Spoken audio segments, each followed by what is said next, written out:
சகல நல்ல வஸ்துக்களால் நிரம்பிய வீடு, நீ வெட்டாமல் வெட்டப்பட்டிருக்கிற துறவு, நீ நடாத திராட்சை தோட்டம், அவர் உனக்கு கொடுப்பதினால் நீ சாப்பிட்டு அதில் திருப்தியாய் இருக்கும் போது உன்னை அடிமைப்பட்டிருந்த எகிப்து வீடாகிய உன்னை புறப்பட பண்ணின கர்த்தரை மறவாத படிக்கு. கரங்களை தட்டி ஆண்டவருக்கு நன்றியை செலுத்துவோமா? சாப்பிட்டுட்டா ஆண்டவரை மறந்துட சொல்லும். ஆண்டவர் சாப்பிடக்கூடாதுன்னு சொல்லவே இல்லை. எனக்கு அன்பானவர்களே, மனித வாழ்க்கையில போதுங்கிற மனமும் கிடையாது. ஒன்னே ஒண்ணுதான் சொல்லுவான். எதுல சொல்லுங்க? ஆளுக்கு கை நிறைய தங்க தாரனா பொட்டி தூக்கிட்டு வந்துடுவான். பொட்டி நிறைய போடு, இருக்கா இல்லையா? ஆளுக்கு பணம் தரேன்னா சரி, அடேங்கப்பா எவ்வளவு நாள் போதுமா? போதாது போதாது போதாது போதாது. ஆனா உட்காந்த இடத்துல எம்பிட்டு வேணாலும் சாப்பிட்டுக்கன்னு சொல்லி பாருங்க. என்ன சொல்லித்தான் ஆகணும். அதுக்கு மேலே என்ன செய்ய முடியாது, முடியாது. அதுக்கு மேலே ஏதாவது சட்டை கிட்ட பை இருந்தாலும் போட்டுக்கிட்டு போகணும் தெரியல.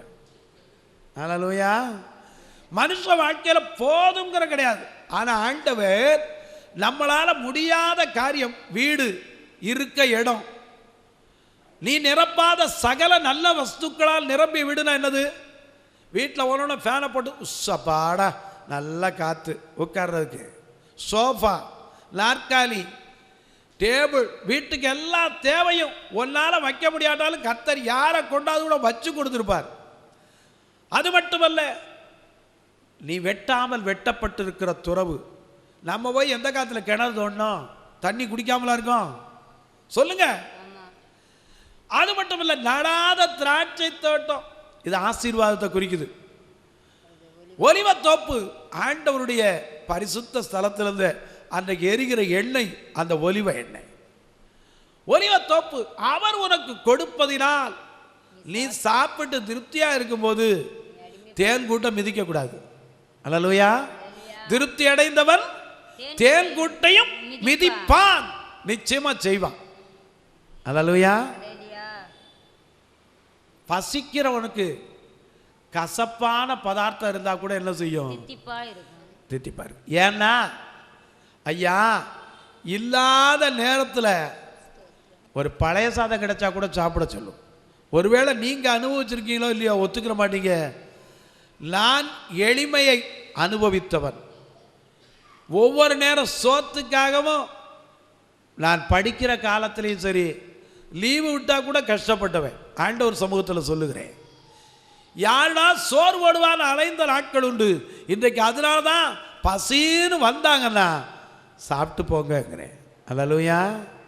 எப்பவுமே நாம் கடந்து வந்த பாதைகளை ஒரு நாள் மறக்கக்கூடாது.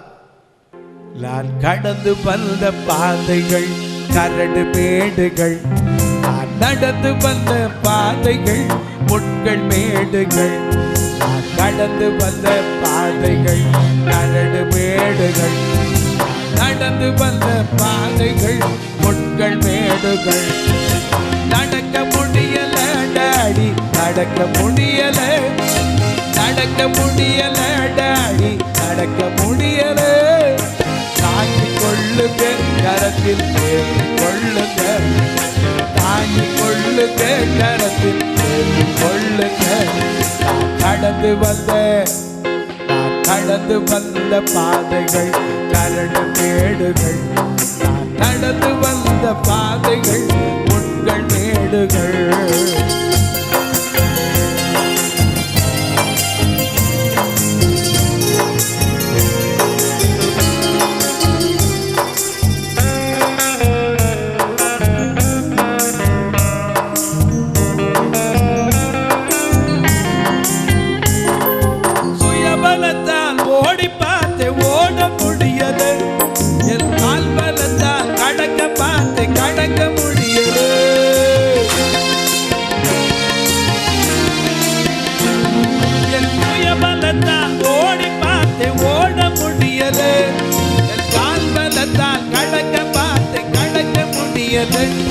என் வாய் பலத்தால் வாழ பார்த்து எதுவும் நடக்கல, என் மனபலத்தான் சாதிக்க பார்த்து எதுவும் முடியல, நடக்க முடியல அடாடி, நடக்க முடியல, நடக்க முடியல அடாடி, நடக்க முடியல. தாங்கி கொள்ளுங்க, கரத்தில் ஏந்தி கொள்ளுங்க, என்னை தாங்கி கொள்ளுங்க, கரத்தில் ஏந்தி கொள்ளுங்க. நான் கடந்து வந்த பாதைகள் கரடு மேடுகள், நடந்து வந்த பாதைகள் முட்கள் மேடுகள். நடக்க முடியல அடாடி, நடக்க முடியல, நடக்க முடியல அடாடி, நடக்க முடியல. தாங்கி கொள்ளுங்க, கரத்தில் ஏந்தி கொள்ளுங்க, என்னை தாங்கி கொள்ளுங்க, கரத்தில் ஏந்தி கொள்ளுங்க. கரங்களை தட்டி ஆண்டவருக்கு மகிமைப்படுத்துவோமா? கடந்து வந்த பாதைகளை கொஞ்சம் திரும்பி பாருங்க ஐயா. நம்மளால நடந்து வர முடிஞ்சா, நம்மளால வாழ முடிஞ்சா, ஆண்டவர் வாழ வைத்தார். ஆனா இன்னைக்கு விண்ணாரம் பேசுவோம். நான் யார் தெரியுமா? என் பலம் என்ன தெரியுமா? உன் பலம் என்ன? 2 நாள் டிசென்ட்ரி போனா தெரியும். 2 நாள் வேண்டாம், ஒரு நாள்ல 5 தரம் போனா நம்ம பலம் என்னது? அல்லேலூயா. ஐயா, திருப்தி அடைந்திருக்கும் போது நீ மறந்துடக்கூடாது. உன் அடிமைத்தன வீடாகிய எகிப்திலிருந்து புறப்பட பண்ணின கர்த்தரை மறவாதபடிக்கு எச்சரிக்கையாயிரு. ஏன்னா அடுத்த வசனத்தை சேர்த்து வாசி.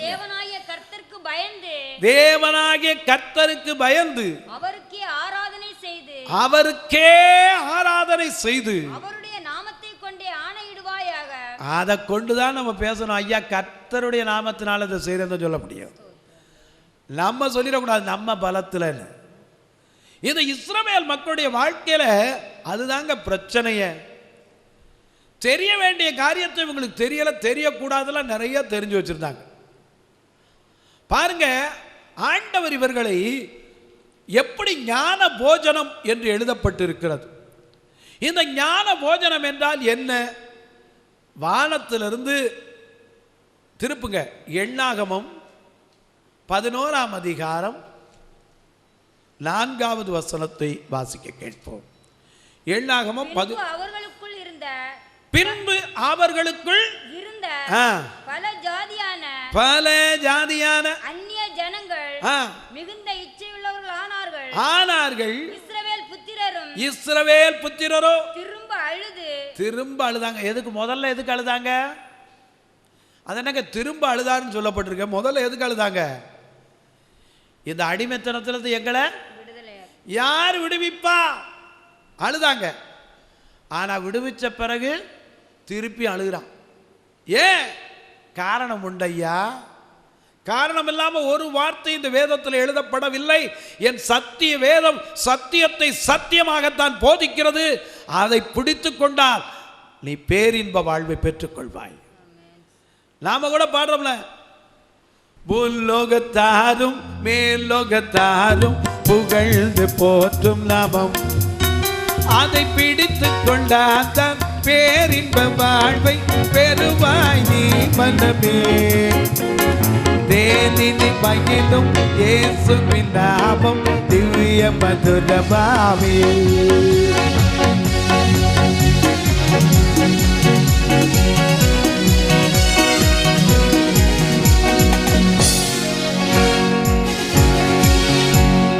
காலையில் பனி போல் மாயமாய் உலகம் உபாயமாய் நீங்கிவிடும்.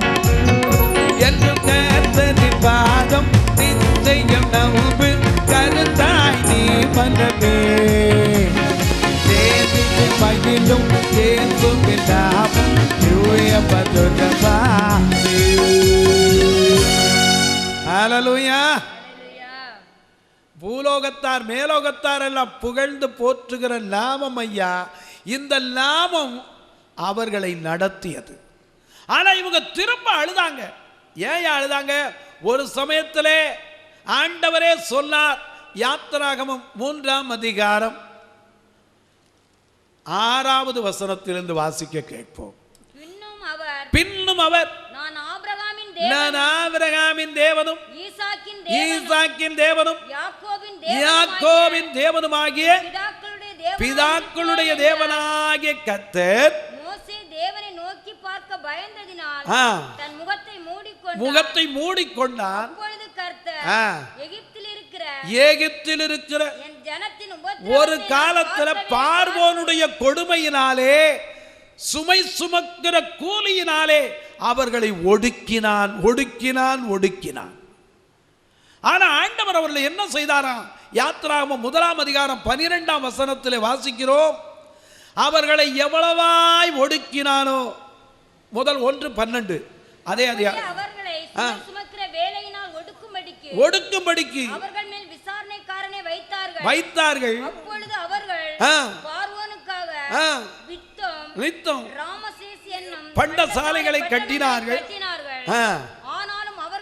ஆனாலும் அவர்களை எவ்வளவு ஒடுக்கினானோ அவ்வளவாய் அவர்கள் பலுகி பெருகினார்கள். போதும், எவ்வளவாய் ஒடுக்கினாலும் அவர்களை பலுகி பெருகினான். ஏன்னா இவன் முதல்ல ஒடுக்க பார்த்தான். 6ஆம் வசனத்தில் பார்க்கிறோம், இவர்களை எப்படியாவது ஒரு உபாயம் கண்டுபிடிக்கணும்னு சொல்லி நர்ஸை கூப்பிட்டு கூட சொல்லியிருந்தான்.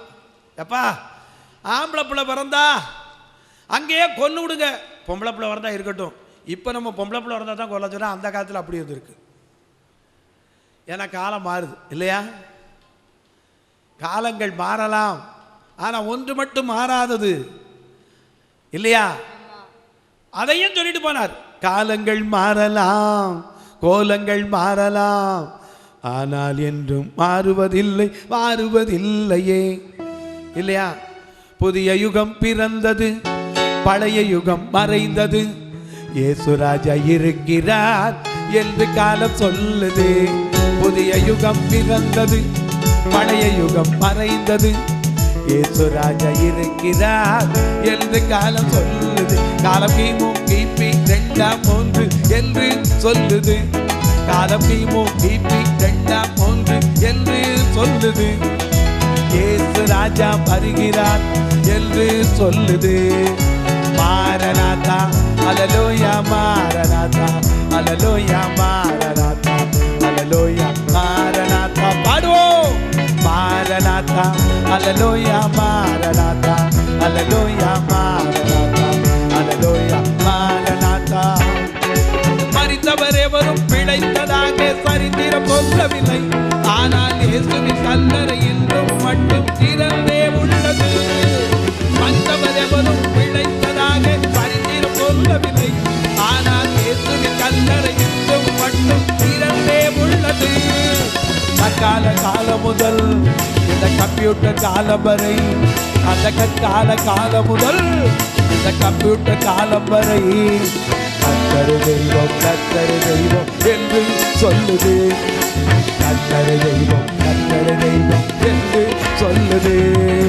மாரநாதா அல்லேலூயா, மாரநாதா அல்லேலூயா, மாரநாதா அல்லேலூயா, மாரநாதா மாரநாதா அல்லேலூயா, மாரநாதா அல்லேலூயா, மாரநாதா அல்லேலூயா, மாரநாதா. அல்லேலூயா. ஐயா, எகிப்தில் இருக்கிற என் ஜனத்தின் உபத்திரவத்தை பார்த்து ஆளோட்டிகளின் நிமித்தம் அவர்கள் இடுகிற கூக்குரலை கேட்டு, ஐயா, அவர்கள் அந்த இடுக்கத்திலிருந்து நெருக்கத்திலிருந்து விசாலமும் நலமும் பாலும் தேனும் ஓடுகிற கானான் தேசத்தில் கொண்டு போய் சேர்ப்பதற்கு இறங்கினேன் என்று மோசேட்ட சொல்லி அவனை அனுப்பி வச்சாரு. பார்வோன் எத்தனையோ கடினத்துக்கு பிறகு இவங்களை போக விட்டான். ஆண்டவர் அற்புதமாக நடத்தி வரார். ஆனால் நடத்தி வரும்போது இவங்க திரும்பவும் அழுகிறாங்க. ஏன்யா? திருப்தி அடைந்தவன் தேன் கூட்டம் மிதிப்பான்யா. அல்லேலூயா. எண்ணாகமம் 11:1 வாசிக்கலாம். பின்பு ஜனங்கள் முறையிட்டுக் கொண்டிருந்தார்கள். கர்த்தருடைய செவிகளில் பொல்லாப்பா இருந்தது. ஏயா முறையிடலாம்? சாப்பாடு வந்துருது, வீட்டுக்கே வருது. வீட்டு வாசல்ல காலையில் எந்திரிச்ச உடனே போய் புறக்கிக்கலாம். அதுவும் தூசி பற்றக்கூடாது. ஒரு சொட்டு பனி, அதுக்கு மேலே ஒரு மன்னா. இது எப்படி இருக்குமா? கொத்துமல்லி அளவு தேனிட்ட பனியாரத்தை போல அந்த சுவை. இதை கொடுத்தா இவங்க முறையிட்டுக்கிட்டு இருக்காங்க. அது மட்டுமல்ல, திரும்ப அழுறாங்க. ஏன் அழுதாங்க? வாசிக்கலாம். 11ஆம் அதிகாரம் திரும்ப 4ஆம் வசனத்திலிருந்தே வாசிக்கலாம். அவர்களுக்குள் இருந்த பல ஜாதியான அந்நிய ஜனங்கள் மிகுந்த இச்சையுள்ளவர்கள் ஆனார்கள். புத்திரரும் திரும்ப அழுது நமக்கு இறைச்சியை புசிக்க கொடுப்பவர் யார்? கேட்டுக்கங்க. எதுக்கு அழுதாங்க? இறைச்சிக்காக. எதுக்கு அழுகுறாங்க? இறைச்சி. ஹல்லேலூயா. இன்னைக்கு நிறைய பேர் அதுக்கு தான் அழுதுகிட்டு இருக்கான். கறின்னு மொத்தமாக சாப்பிட்டு கொழுப்பு வந்துடக்கூடாது. ரொம்ப என்ன செய்யக்கூடாது? சில சொல்லுவோம் உடலுக்கு தெம்பு தானே. என்னங்க தெம்பு? தானியேலை விட நீங்கள் தெம்பாக இருந்துருவீங்களா? தானியேலை பார்த்து ஆண்டவர் சொல்றார், தானியேல் 9:23, என் பிரியமான புருஷனே, எனக்கு மிகவும் பிரியமான புருஷன். அல்லேலூயா. அந்த தானியேலை பார்த்து சொல்றார், இவன் என்ன தின்னாரு? கறி மீன் எல்லாமா? இல்லை அவிச்ச முட்டையா? ஒன்றும் கிடையாது, மரக்கறியை தான் தின்னார். ஆனா இவங்க எதுக்கு அழுகுறாங்க? இறைச்சிக்காக. ஏன்னா ஆண்டவர் கொடுக்கிற சாப்பாடு அற்பமா தோன்றிடுச்சு. அவங்களே சொல்றாங்க, வாங்க எங்களுக்கு இறைச்சி கொடுப்பவர் யார்? நாங்கள் எகிப்திலே கிரயமில்லாமல் சாப்பிட்டு மச்சங்களையும் வெள்ளரிக்காய்களையும் கோமட்டி காய்களையும் கீரைகளையும் வெங்காயங்களையும் வெள்ளை பூண்டுகளையும் நினைக்கிறோம். இப்பொழுது நம்முடைய உள்ளம் வாடி போகிறது. இந்த ஒண்ணு கவனிங்க, அடிமைத்தனத்தில் இருக்கும் போது அழுதாங்க. எதுக்கு அழுதாங்க? விடுதலை ஆகணும்னு அழுதாங்க. இப்ப அடிமைத்தனத்துல வந்தாச்சு, உட்கார்ந்த இடத்துல சோறு கிடைச்சிருச்சு. இப்ப எதுக்கு அழுகுறா? இதுதான் திருப்தி அடைந்தவன் தேன் கூட்டை மிதிக்கிறான். ஏன்னா நமக்கு போதுங்கிற மனம் வராது. 1 தீமோத்தேயு 6ஆம் அதிகாரம் 6ஆம் வசனத்தில் வாசிக்கிறோம், போதும் என்ற மனதுடனே கூடிய தேவ பக்தியே மிகுந்த ஆதாயம். 1 தீமோத்தேயு 6ஆம் அதிகாரம் 6ஆம் வசனம். 1 தீமோத்தேயு 6:6, போதும் என்ற மனதுடனே கூடிய தேவ பக்தியே மிகுந்த ஆதாயம். உலகத்திலே நாம் கொண்டு வரவில்லை, ஒன்று கொண்டு போக போவதில்லை என்பது நிச்சயம். உண்ணவும் உடுக்கவும் நமக்கு உண்டாயிருந்தால் அது போதும் என்று இருக்க முடியுதா? தினம் உங்களுக்கு பழைய சோறா 3 நேரம் போடுறேன்னா என்ன செய்வோம்? அது எப்படிங்க? அதுக்கு ஒரு அளவு வேண்டாமா? ஆனா அது இல்லாதவன்ட்ட போய் கேட்டு பாரு. ஐயா, இல்லாதவனுக்கு கசப்பு தித்திக்கும், திருப்தி அடைகிறவனுக்கு மேல் கூடா இருந்தாலும் மிதிப்பான். அதை எவன்டா திம்பான் அப்படிமா? எனக்கு அன்பானவர்களே, ஒன்றை நீங்கள் அறிந்து கொள்ளுங்கள். அதுக்கு முந்தின வசனத்தில் ரொம்ப அழகா எழுதியிருக்கார். எனக்கு பிடிச்ச ஒரு வசனம், நீதிமொழிகள் 27:6 வாசிக்கிறோம். சிநேகிதன் அடிக்கிற அடி உண்மையானவைகள், சத்துருவிடும் முத்தங்களோ வஞ்சனை உள்ளவைகள். ஏன்னா இன்னைக்கு சத்துரு இடுகிற முத்தத்தை விட சிநேகிதன் அடிக்கிற அடி நம்ம ஏற்றுக்கொள்ள முடியுதா? முடியல. இந்த வேதத்தில் எல்லாம் இருக்குயா. அதனாலதான் யோவான், அப்போஸ்தலனாகிய யோவான் எழுதும்போது கடைசியில் சொல்றாரு, ஐயா இதை மையினாலும் பேப்பர்னால எழுதி முடியாதப்பான்னார். முக்கோடி எழுத்தாலும் தத்தி முக்கி எழுதினாலும் மன்னவன் புகழ் தன்னை எழுதிட முடியுமா? மன்னவன் புகழ் தன்னை எழுதிட முடியுமா? சொல்லாலாகுமா? அதை சொல்ல தெரியுமா? இயேசுராஜன் புகழை சொல்ல உலகம் தாங்குமா? சொல்லாலாகுமா? சொன்ன தெரியுமா? இயேசுராஜன் புகழை சொல்ல உலகம் தாங்குமா? முக்கோடி எழுத்தாலும் தக்கி முக்கி எழுதினாலும் மன்னவன் புகழ் தன்னை எழுதிட முடியுமா? மன்னவன் புகழ் தன்னை எழுதிட முடியுமா?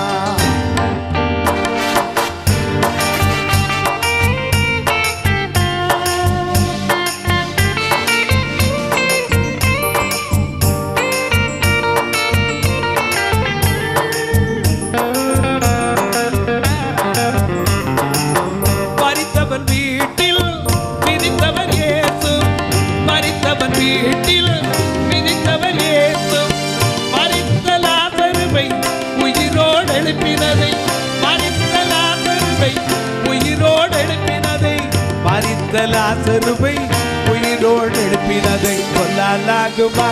அதை சொல்ல தெரியுமா? ராஜ புகழை சொல்ல